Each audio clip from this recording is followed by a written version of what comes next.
It started with the sound of rain tapping against the windows of Sandringham House, that old, rhythmic echo that usually soothed the estate into a deep slumber. But this night was different. Something felt off. Guards reported flickering lights in the east wing, where no one had entered for decades. A faint alarm triggered near midnight, and by dawn, the royal family was in mourning. The first official statement was vague. A tragic incident has occurred at Sandringham Estate. No further details, just enough to send reporters racing through the fog-drenched countryside, headlights slicing through the mist as the world demanded answers.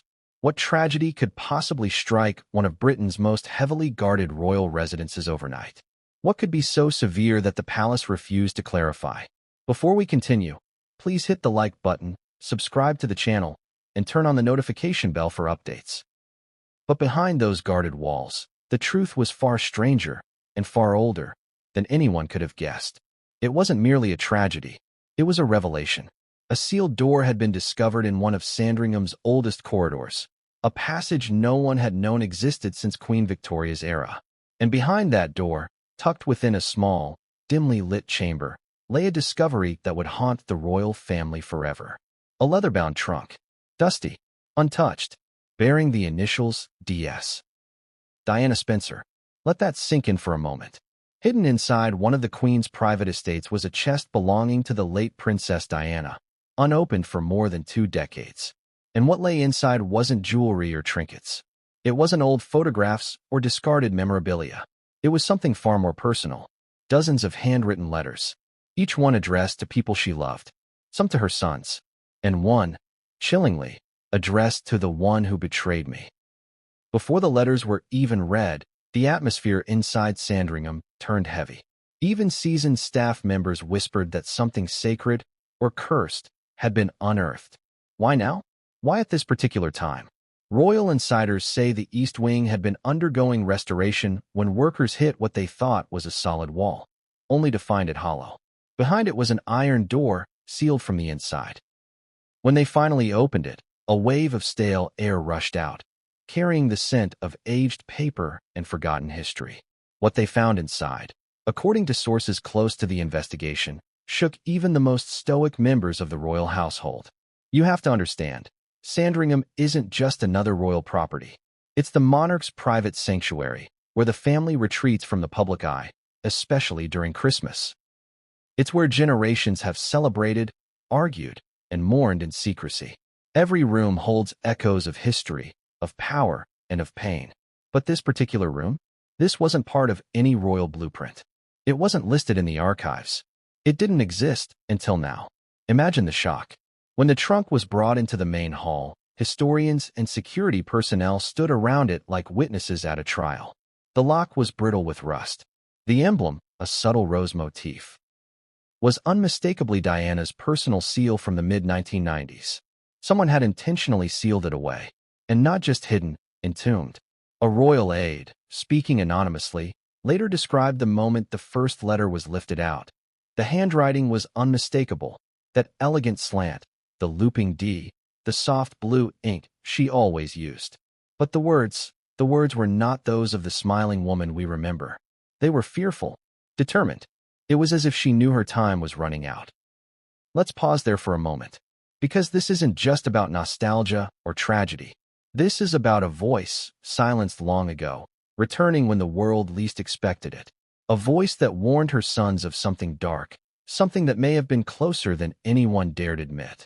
According to preliminary reports, the letters spanned Diana's final months, from June to August of 1997, a period often described as her summer of freedom. Yet within those handwritten pages, there are no signs of freedom, only apprehension, concern for her sons, and repeated references to a threat within these walls. Within which walls exactly? The palace? The establishment? The family itself? Those questions now hang over the monarchy like a shadow. People often remember Diana as the fairy tale princess, radiant in her gowns, smiling for the cameras, waving to crowds who adored her. But behind that image was a woman who felt cornered, betrayed, and hunted by forces she could never name publicly. She spoke of being watched. She told friends her car brakes had been tampered with. She once told a journalist that they were planning something that would look like an accident. And now, through these letters, her fears appear to have taken written form. Sources close to Buckingham Palace claim that one of the earliest letters begins with the line, "If you are reading this, something has gone wrong." Can you imagine being William or Harry, holding that letter now, decades later, reading your mother's words written in her own trembling hand? It's no wonder the family is in mourning again, not only for what was lost that night at Sandringham, but for what those letters might expose. Because make no mistake, this isn't just a story about nostalgia or curiosity. It's a story about truth. About buried secrets clawing their way to the surface. About the one woman who dared to warn her sons that something inside the royal system was ready to destroy her, and maybe her legacy too. Now let's step back to that night. The estate had gone quiet after the restoration crew left. Around 11:30 p.m., one of the guards reportedly noticed faint light flickering under the door of the east corridor, an area that had been locked for years. When he radioed for backup, communications briefly cut out. 10 minutes later, an alarm triggered. By the time security reached the east wing, one of the restoration lights had fallen, shattering near the secret door. Coincidence? Maybe. But within an hour, the entire estate went into restricted lockdown. And by sunrise, royal vehicles began arriving. Notably, one car carried a senior archivist from Windsor Castle, someone specializing in royal correspondence. That's when the chest was moved to the main hall and opened under supervision. According to a witness, as the first envelope was read aloud, the Queen's portrait above the fireplace seemed to stare down, silent, unmoving, almost judgmental. The first few letters were dated and neatly folded. They began affectionately, like any mother's note, "My darling boys," but halfway through, the tone shifted. Words like danger, watchfulness, and betrayal began appearing again and again. It wasn't paranoia. It was foresight. In one letter, Diana mentioned someone too close for comfort. Someone who smiled in public, but whispered in private. Someone who knows what's coming. Who was she talking about? That's the question haunting the family now, and fueling 1,000 late-night theories. Because among those letters was one that wasn't meant for her sons at all. It was addressed simply to the one who betrayed me. No name, no date, just a seal drawn in red wax. Cracked with age, but still intact. What's inside that particular letter remains unknown. For now, sources suggest it was placed under royal security lockdown, pending examination. But rumor has it that the envelope's back bears a faint handprint. Not Diana's, not her son's, but someone else's entirely. And this is where things take a darker turn. Some historians claim that Diana's final weeks were filled with attempts to gather evidence, letters, recordings, diary entries, to protect her sons from potential manipulation after her death. She was convinced that truth, as she called it, needed to be preserved somewhere the royals couldn't easily reach. Was Sandringham that place? Perhaps, because even in life, Diana's connection to Sandringham ran deep. It was the estate where she grew up, the very grounds where she played as a child before she ever imagined becoming a princess. It was where she and Charles would spend awkward family holidays. Where she realized, perhaps too early, that her marriage wasn't a fairy tale. For her, Sandringham wasn't just a royal home. It was a battlefield of memories. And now, decades later, it had become her messenger, revealing her voice from beyond the grave. Why would someone hide these letters? To protect her privacy? To suppress her warnings? Or to prevent the world from knowing the full extent of what she feared? That's the question tormenting not just the royal family, but the British public, who have always seen Diana as the monarchy's most human face. The tragedy that unfolded that night isn't just about an uncovered room. It's about what that room represents. A buried conscience, sealed away until time forced it back into the light. And the timing couldn't be more haunting. Because just days before the discovery, there were whispers of renewed tensions within the royal family. Disagreements over legacy, privacy, and how to handle ongoing media exposure. It's as if history, once again, chose the moment of greatest vulnerability to unearth its darkest secrets. As dawn broke over Sandringham, the estate stood eerily still. Rain pooled in the cobblestones, and a soft wind carried the faint toll of church bells from a nearby chapel. Inside, guards sealed off the east wing completely. No cameras. No phones. Only silence. But silence in the royal world has always been a language of its own. Behind that silence, behind the polished statements and calm faces, something broke that night. A truth too heavy to keep hidden. The royal family mourned, not only for what was lost, but for what was found. Because those letters didn't just reopen old wounds. They exposed new ones. And one in particular, that unnamed, red-sealed envelope, might hold the key to everything Diana feared most. But before the royal archivist could even begin deciphering it, something else happened inside Sandringham. Something that would deepen the mystery even further. Because that morning, as the estate staff gathered in quiet shock, one of the restoration crew members who first discovered the secret room disappeared. No sign, no note. His van still parked by the east gate. Coincidence? Or part of a cover-up already in motion? The answer to that question, and the secrets hidden in Diana's letters, would soon set the royal world ablaze. But what came next would change everything, and no one saw it coming. It was a night that should have been ordinary. Cold, quiet, and characteristically British. The kind of night when even the crows at Sandringham's old oaks tucked their heads beneath their wings and slept soundly. Yet as the clock in the main hall struck 11, something changed. A shift in the air, a faint vibration beneath the walls. Subtle but wrong. And by sunrise, the estate that had sheltered generations of royals would be the scene of whispers, tears, and fear. For most of Britain, Sandringham has always symbolized peace. A retreat from London's noise, a place where the royal family could play cards, walk the dogs, and pretend for a few short days that they were normal. But on this night, the peace shattered.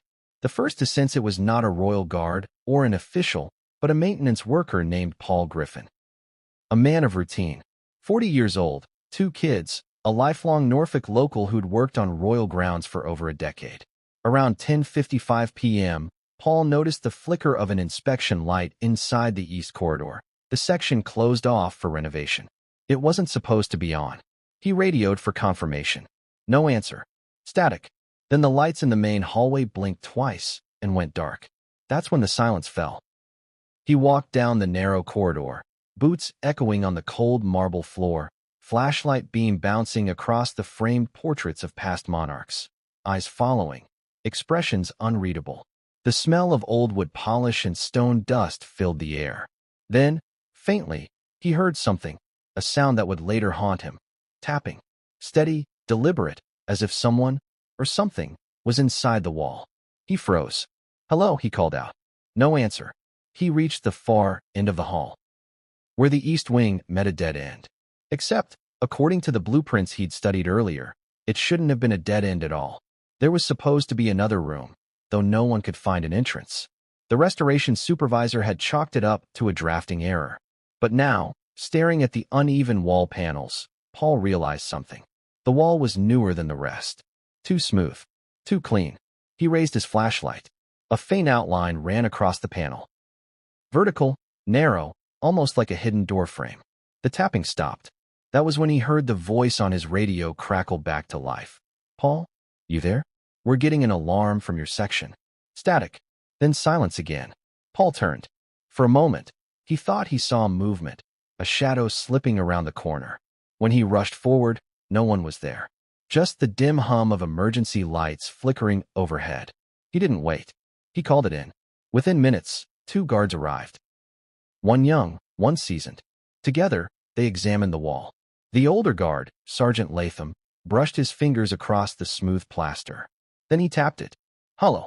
Get the site lead," Latham muttered. By the time the restoration supervisor and another guard arrived, it was almost midnight. They decided to test the wall for instability.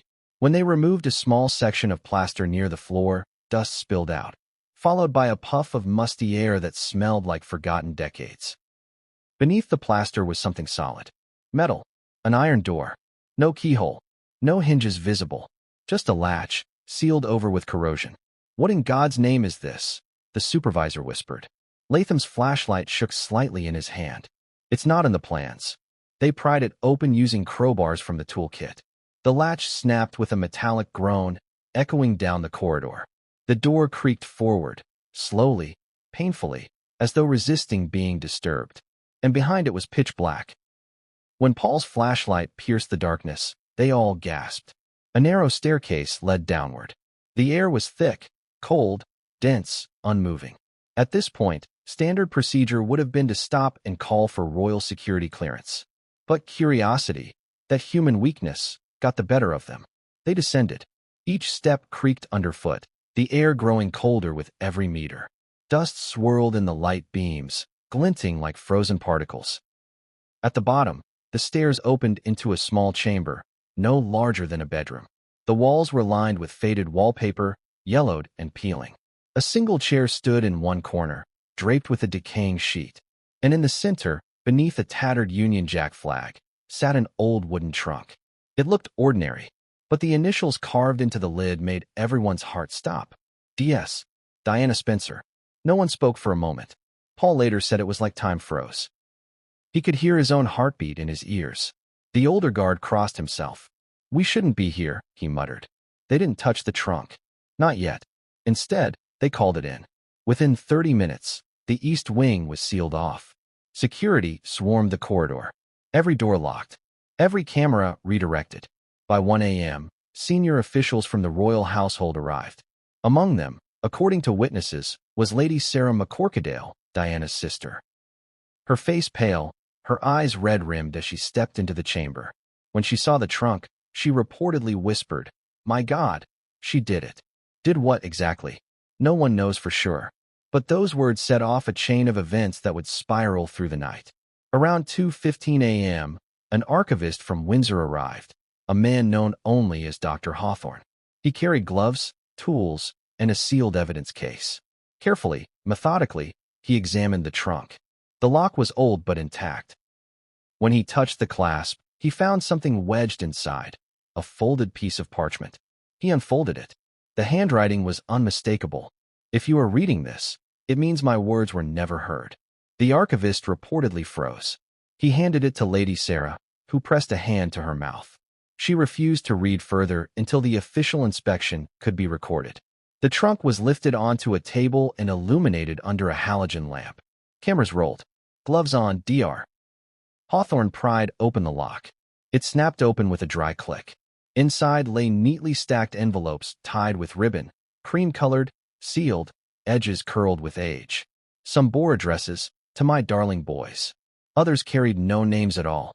There were also photographs. Black and white prints of Diana with her sons, laughing at Kensington Gardens. A small notebook, a rosary, and at the very bottom, a red wax-sealed envelope without a label. The archivist paused. "There are 38 letters," he murmured, counting. "All handwritten, all in her style." Lady Sarah stepped forward. "These shouldn't be here. They should have been at Althorpe, with her personal collection. But this," the archivist said, pointing at the iron door, "was meant to keep something hidden, not preserved." For a brief moment, the air grew tense. One of the guards whispered, "Should we inform the king?" But another shook his head. "Not until the contents are confirmed." They closed the trunk, sealed it in protective casing. And then, something unexpected happened. The estate lights flickered again, just like before. The radios cut out, and for a full minute, no one could reach the main office. When the power returned, Paul Griffin was gone. His tools, flashlight, and badge lay by the staircase. His jacket still draped over the railing. But he was nowhere to be found. Security searched the estate grounds until dawn. No signs of forced exit. No footprints beyond the door. It was as if he had vanished. Royal investigators quickly took control, classifying the situation as sensitive. All personnel were instructed to remain silent. Phones confiscated. Cameras disabled. By 6 a.m., the royal family had been notified. The Queen's private secretary reportedly delivered the news directly to King Charles. His response, as quoted by one witness, "Let sleeping ghosts rest." But they wouldn't. Because by the time the first rays of light cut through the Norfolk fog, rumors had already begun to swirl. Staff whispered about voices, about unseen figures moving through the East Wing, about a woman's faint laughter echoing in the halls. Some swore they smelled Diana's perfume, that distinct mix of lily and sandalwood, drifting through the stairwell. By mid-morning, Sandringham was surrounded by royal protection officers. Reporters were turned away at the gates. The estate's official story was structural maintenance. Yet those who had seen what lay beneath knew the truth. The royal family had uncovered something they could neither explain nor suppress. And for the first time in years, the walls of Sandringham seemed alive again, whispering secrets long buried. But as the archivist began cataloging the letters, he noticed something strange. The ink on some of them hadn't faded evenly. Certain words glowed faintly under ultraviolet light, as though written in a second layer of ink invisible to the naked eye. Why would Diana do that? What message was she hiding within her message? And what connection, if any, did this have to her sudden death just weeks after the letter's final date? Royal historians were divided. Some insisted the letters were a private diary, fragments of her thoughts meant for her sons. Others believed they were part of a larger archive she never had time to release. But there was one consensus. These were not the writings of a carefree woman. They were warnings. Warnings she never expected her children to read while she was alive. Later that day, a photograph of the trunk's initials leaked online. DS. The letters burned into the wood like a signature from beyond. The image went viral in minutes. Thousands of comments poured in, claiming Diana's spirit was reaching out, that her truth was about to be revealed. Meanwhile, within the estate, tensions grew. Every new page read seemed to pull another thread in the royal fabric. Each sentence felt like a blade, cutting into history, exposing everything that had been buried. By the end of that long night, everyone who had been inside that chamber agreed on one thing. Nothing at Sandringham would ever feel the same again. Because beneath the silence, beneath the sorrow, something deeper was stirring. And when they reached the 10th letter, the one written 3 weeks before her death, a chilling phrase appeared again and again. There is a threat within these walls. Was she speaking metaphorically? Or literally? No one could say. Not yet. But those words would echo throughout the investigation and the royal family itself for months to come. Because if Diana's threat within truly existed, then the discovery at Sandringham wasn't just history. It was a warning finally heard, 27 years too late. And as the archivist prepared to open the next letter, everyone in the room felt it. That creeping dread that the next line could destroy everything the monarchy had tried so hard to protect. But what came next would be far worse. And no one, not even the king himself, was ready for it. They said the trunk was ordinary. Just an old wooden box, weathered by time and forgotten by history. But when the seal broke and that faint scent of aged paper filled the air, even the skeptics fell silent. Because this wasn't just a trunk. It was a time capsule of a woman who changed everything. A woman the world called the People's Princess. But to those closest to her, she was more than that. She was a mother, a rebel, and, as these letters would prove, a woman who knew far more than anyone ever dared to admit. Let's go back to that moment. Inside the dimly lit chamber beneath Sandringham, the small group of archivists, royal aides, and Diana's sister stood around the table like mourners at a funeral. The trunk had been opened hours earlier, but the contents had yet to be examined in full. No one dared to rush it. Each letter, each fold of parchment, was treated like an artifact from another world.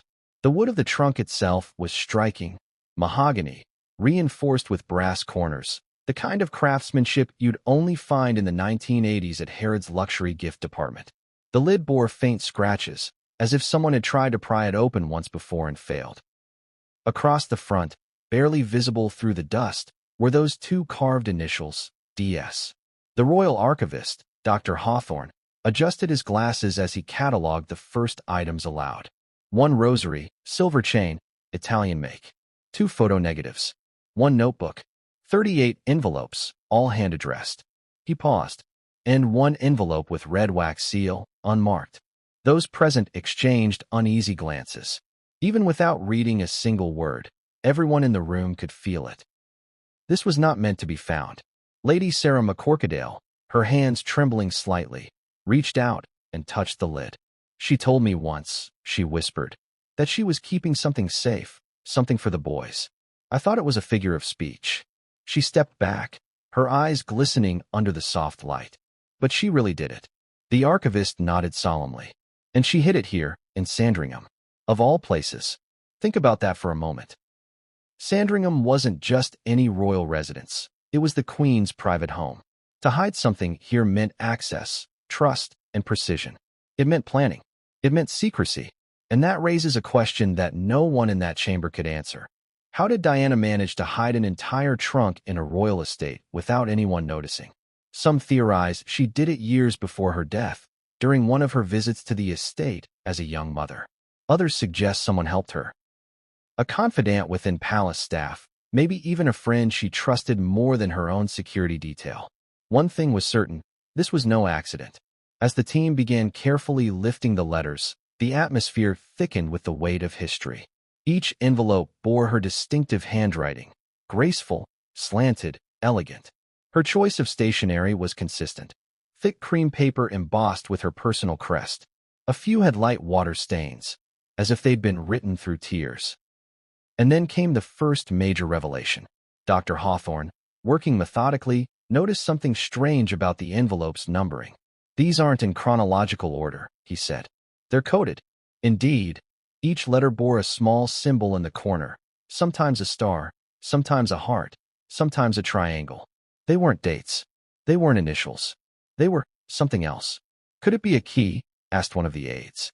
The archivist frowned. "Perhaps.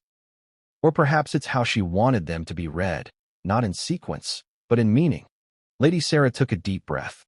She always believed in signs, in patterns. She said dreams could warn her of things to come. The archivist's assistant gently lifted the first stack of letters and placed them in a secure archival folder. "We'll start with the earliest dated one. It was July 4th, 1997, less than 2 months before her death." The letter began innocently enough. "My darling boys, if only I could tell you how proud I am of you.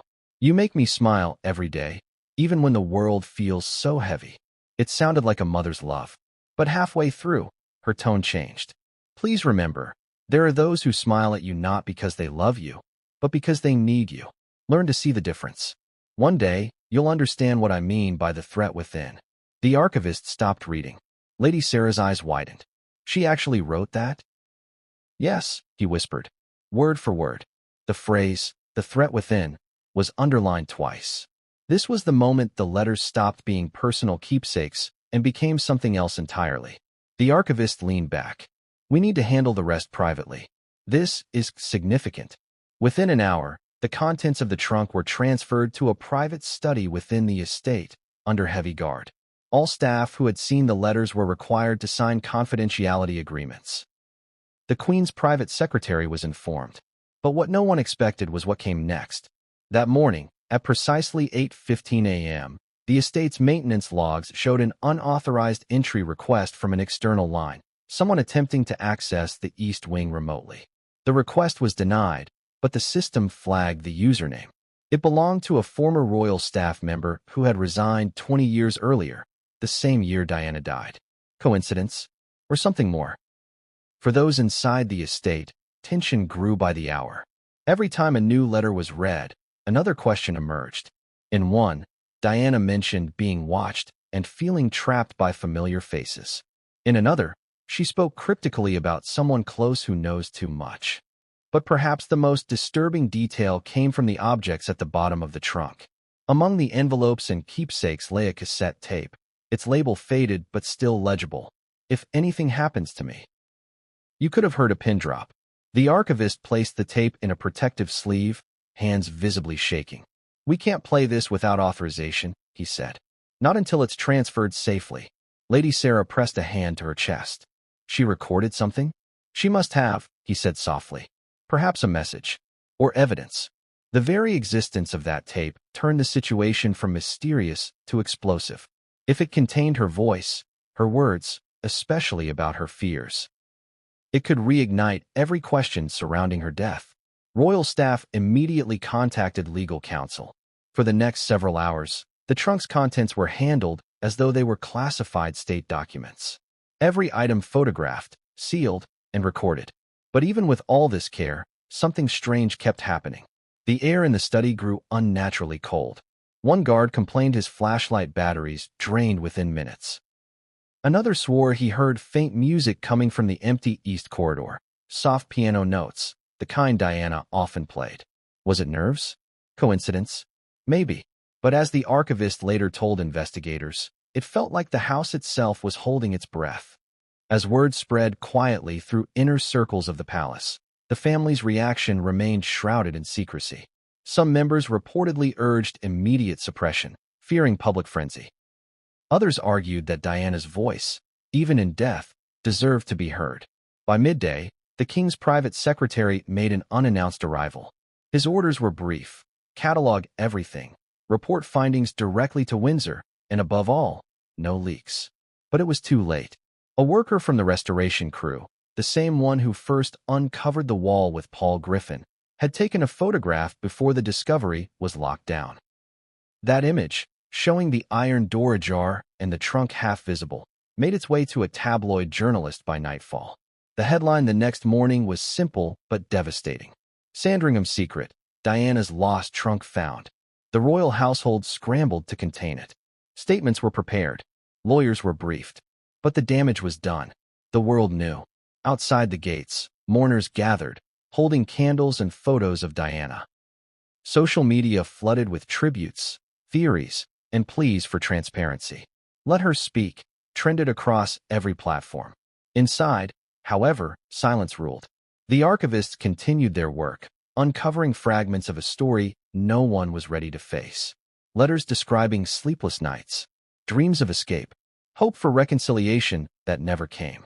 And always, that same recurring warning: the threat within. One particular letter stood out. Dated August 12, 1997, it ended with a sentence that chilled everyone who read it. "If anything happens to me, remember, it won't be by accident." Those words had been echoed before in interviews and rumors. But seeing them written, sealed, and hidden so deliberately was something else entirely. It was her handwriting, her ink, her fear, frozen in time. Lady Sarah wept quietly as she read that line aloud. She knew, she whispered. She absolutely knew. The archivist nodded, his expression grave, and she tried to warn them. She tried to warn us all. That night, as the trunk was locked away again for forensic preservation, the staff left the chamber one by one. But one man, the archivist's assistant, lingered. He swore he heard a faint whisper as he turned to leave. It sounded like a woman's voice. Soft, sad, British accent.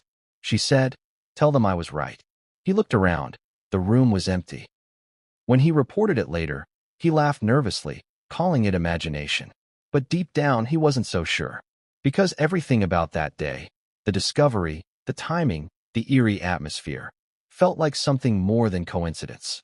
The People's Princess had always had a way of reaching hearts even when she wasn't in the room. But now, decades later, it seemed she had found a way to reach from beyond. And the message she left behind would unravel not only her own story, but the very image of the monarchy itself. Because if these letters were to be believed, Diana didn't just fear betrayal. She knew exactly who it would come from. But that revelation wasn't in the first batch of letters. It was buried deeper in the pile, sealed with wax, hidden for a reason. And when that particular envelope was finally opened, the truth it revealed would turn Sandringham's quiet tragedy into a royal reckoning. But before that could happen, something else inside the estate stirred. A movement in the shadows, a missing item from the trunk that no one could explain. And when they realized what it was, they understood one terrifying truth. Someone had been in that room before them, and what came next would expose just how far the secret truly went.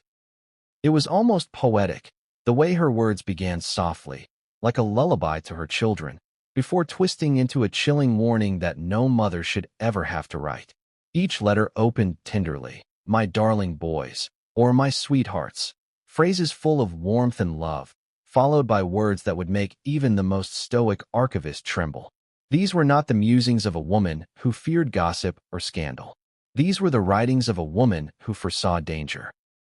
By the time the team reached the fourth letter, everyone in the private reading room had fallen into a kind of reverent silence. You could almost feel her presence in the air, the faint scent of her favorite perfume, the whisper of pen on paper still echoing through time. Dr. Hawthorne sat at the head of the long oak table, reading each page carefully before documenting it. To his left, Lady Sarah McCorquodale kept her hands clasped tightly, eyes fixed on the parchment as if afraid that looking away might somehow erase her sister's voice.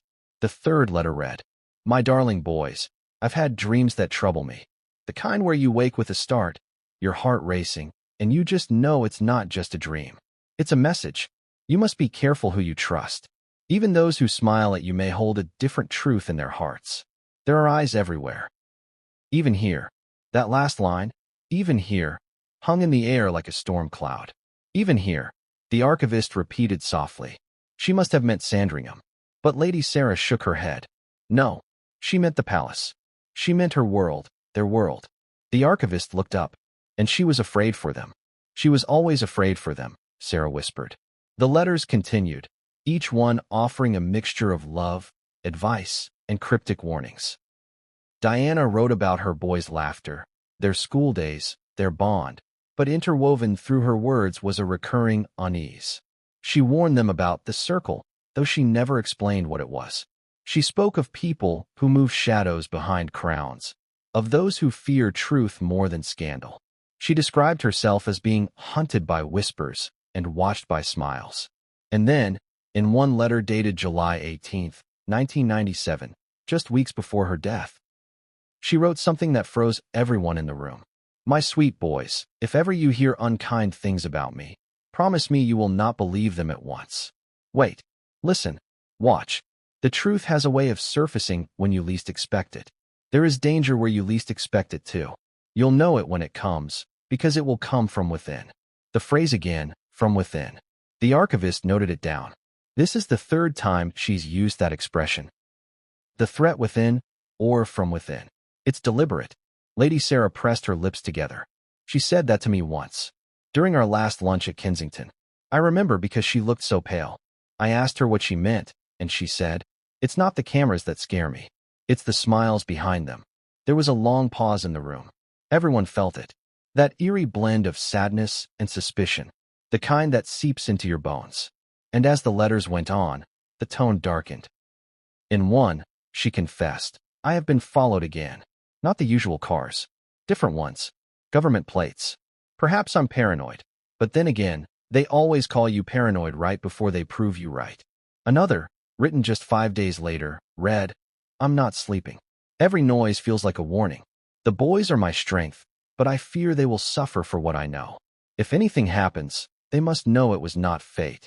Those lines sent a shiver down every spine in that room. Even the guards, trained to remain expressionless, looked uneasy. The idea that Diana, beloved by millions, had predicted her own demise with such clarity was almost unbearable. Lady Sarah reached for a tissue. She was so tired near the end. But no one saw it because she hid it behind that smile. She used to say, "They like me better when I'm glowing, so I've learned to glow even when I'm burning." The archivist looked down, reading another passage aloud. "My heart aches for the world I've brought you into. It's beautiful from the outside, but it devours those who don't obey its silence." He paused, glancing up. "She's describing the monarchy itself, isn't she?" Sarah nodded. "And the system around it." She called it the machine. That word, machine, reappeared in several letters. Diana wrote about being trapped in a machine that feeds on illusion. She warned that truth within the machine is a virus, and it kills those who carry it. What could she have meant? Some in the room believed she was referring to the press. Others thought it was the institution of monarchy itself. But for those who knew Diana personally, the meaning was clear. She wasn't talking about the system in theory. She was talking about people. People with names. But the letters never named anyone directly. It was as though she knew they might one day be found, so she wrote in riddles. Cryptic enough to protect herself, but clear enough that her sons would understand. At one point, the archivist turned to a particularly delicate envelope, one sealed with blue wax instead of the usual cream. The paper felt heavier, denser, as though it held something more than ink. The date, August 20th, 1997, just 11 days before her death. It began tenderly. "My darlings, I will be going away soon, but I will call you every day, no matter what anyone says. Don't let anyone tell you I'm too busy. You are my reason." But then came the part that made even Lady Sarah cover her mouth. "I have written a letter you must only open if you ever feel surrounded by people who say they love you, but make you doubt yourself. You will know when the time comes. It will find you. The archivist read that line twice. She wrote a letter that was meant to find them? Sarah nodded. She used to say that. She always believed her words could outlive her. She believed in signs. The room grew still. The faint ticking of an old clock filled the silence. And then, from somewhere deep in the pile, the archivist found another folded page, one that didn't match the rest. It was smaller, creased more heavily, as if it had been carried in a pocket. It wasn't addressed to anyone, but the first line made everyone's breath catch. They won't stop until I'm gone. The rest of the page was smudged, maybe from tears, maybe from rain. But one sentence remained visible. If anything happens, the truth lies in the letters I've hidden. Tell them to start with Sandringham. It was as if she had left a trail, a breadcrumb path to her truth, starting right where they stood. The archivist leaned back in his chair. So she planned this. She planted clues. Sarah's voice broke. She wanted her boys to find her truth one day. Maybe she thought they'd come here when they were older, but they never did. The irony was cruel. For all the security and secrecy of Sandringham, it had taken 27 years and an accidental renovation for her warning to surface. And yet, even now, much of it remained unread. As the team paused for lunch that day, the tension in the estate deepened. Outside, the wind picked up, rustling the trees as if the whole house was whispering. Guards patrolled the perimeter. Reporters camped beyond the gates. Inside, no one dared speak above a whisper. That afternoon, the archivist returned to the table and began cataloging the remaining letters. He noticed something curious. The ink on the last few pages shimmered faintly under certain light. Invisible ink, perhaps, or a second layer written with a different substance. He took a UV lamp from his kit and shone it over the surface. As the blue light passed over the final page of one letter, new words appeared, faint but legible. They are watching this. They will destroy this if they find it. But my boys will know, because I've told them already, in a way no one else can hear. What does that mean? One assistant whispered. Sarah frowned. She was always creative. Maybe she told them something through songs or bedtime stories. She believed love had its own language. The archivist looked up, or she hid another message somewhere else. The implication hung heavy in the air. If Diana had hidden one trunk at Sandringham, could there be others? Perhaps one in Kensington. Another in Althorpe. Maybe even one in a location only her sons would recognize. Every new discovery only deepened the mystery. Every word she wrote seemed to pull another thread in the royal tapestry, one woven with secrets, love, and warning. By evening, Lady Sarah requested that copies of the letters be sealed and stored separately from the originals. They can't disappear again, she said firmly. But it was too late to secure everything. That night, when the team returned to the reading room, they found something chilling. One letter, the August 20th note to her sons, was missing. The folder was empty. No sign of forced entry. No broken locks. It had simply vanished. Security swept the room, the corridors, the entire wing. Nothing. Someone had taken it. Whether it was an insider, a thief, or someone who had been waiting for this moment all along, no one knew. But one thing was certain. Whoever took it knew exactly what they were looking for. And as news of the missing letter spread through the estate, fear took hold. If someone had risked everything to remove just one piece of Diana's final words, what could it have contained? A name? A confession? A proof of something larger? The archivist wrote in his report that night. The tone of her letters shifts from love to warning, and then to prophecy. It is as if she saw the future unfold before her eyes. The letter that has gone missing may have been the final part of that prophecy, the one we were never meant to see. And as the team prepared to resume the next morning, a cold wind swept through the corridor, rattling the old portraits on the wall. One of them, Diana's own, tilted slightly, its frame creaking in the silence. The staff exchanged glances, unsettled, because whether you believe in coincidence or not, it felt as though she was still there, watching over the discovery, guiding it, perhaps even warning them again. But whatever the truth was, one thing was certain. The letters were not random memories. They were deliberate. A message written in love, wrapped in fear, and hidden in hope that her sons would one day understand. And that day had finally come. But what the next set of letters revealed, those written in the final weeks before her death, would turn her warnings into something far more haunting. Because within them lay clues not only about her fear, but about who she believed wanted her gone.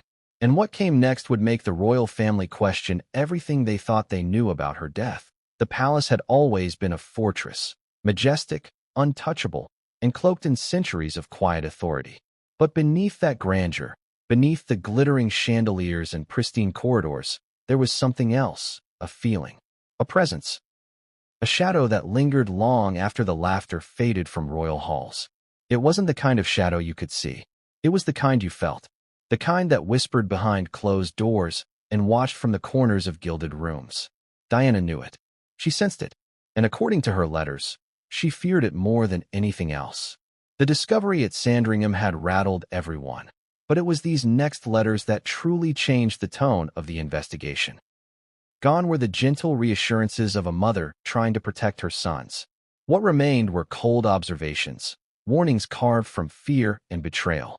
The archivist, Dr. Hawthorne, called it the turning point, the moment when her writings shifted from personal reflections to what he described as a coded testimony. It began with a letter dated August 7, 1997, just 24 days before her fatal crash. "I'm beginning to realize," Diana wrote, "that the walls have ears and the smiles have masks. Every time I try to breathe, I feel the air being watched." The handwriting was hurried, uneven, unlike her usual graceful flow. "Someone close to me," the letter continued, "has been feeding information where it should not go. They call it containment, but it feels like surveillance. I thought it was protection once. I don't anymore." The room went still as Dr. Hawthorne read that line aloud. "Containment," Lady Sarah whispered. "That's the word they used for her security protocol after the Panorama interview." The archivist looked up. "She's implying someone within that circle was betraying her." Sarah nodded slowly, or reporting her every move. Another letter, dated 2 days later, deepened the unease. "I see the same faces everywhere," Diana wrote. "They appear in crowds, at dinners, outside gates. Always polite, always just far enough away to pretend they're strangers. I once thought I was imagining it, but the pattern is too clear. They know where I go before I go. They know who I meet before I decide to meet them." The words bled onto the page, as though written with trembling hands. And then came the part that chilled everyone present. "One of them dined with me last week. I smiled. He smiled. We spoke about charity, about children, about the weather. But his eyes said something else. They said, 'You will not escape.'" Dr. Hawthorne's assistant frowned. "Did she name him?" Sarah shook her head. "She wouldn't. Not in writing. But I think I know who she meant." Her voice dropped. "He was on her protection team." The room fell silent. This wasn't speculation anymore.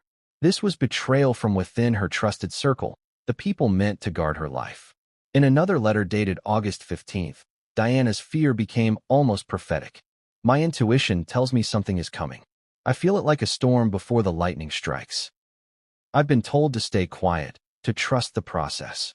But whose process? Theirs. Theirs doesn't feel like safety. It feels like a cage. The phrase, "trust the process," appeared several times in later letters. It was something she clearly associated with those managing her security and image.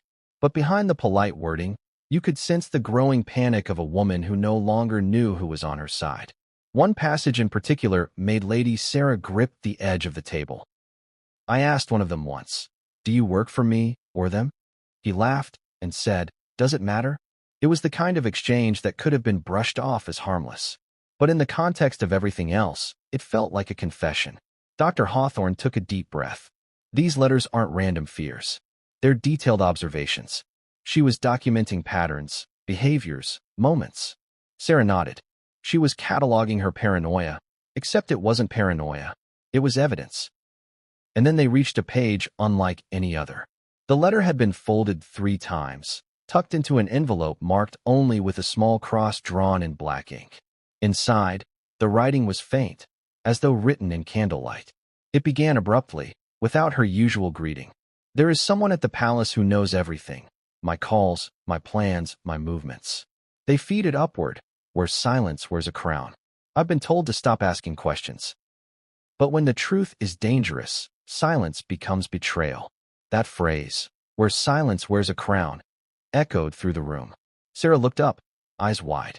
She meant the hierarchy, the inner circle, those who controlled the narrative. The archivist nodded slowly.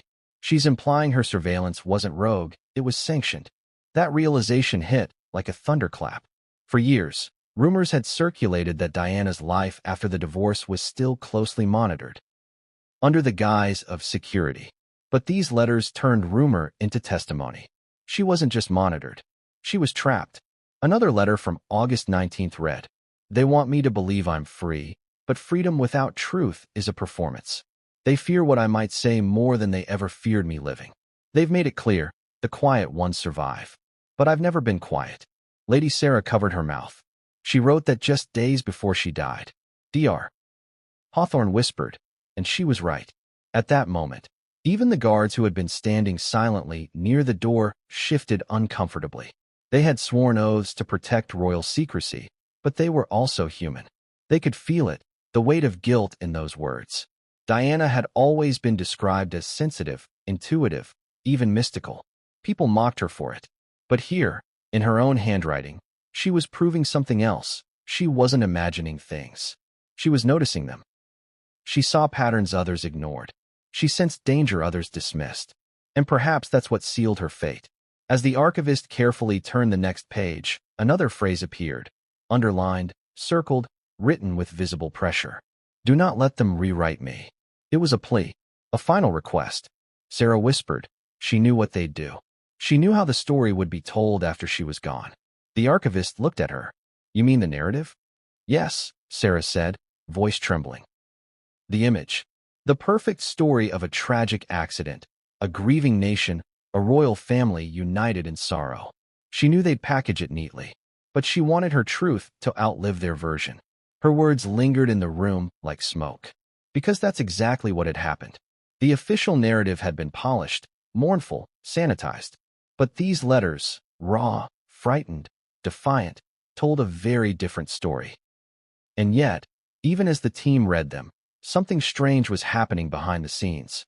Royal security began tightening around Sandringham. Phones were confiscated, communication lines restricted, access badges deactivated.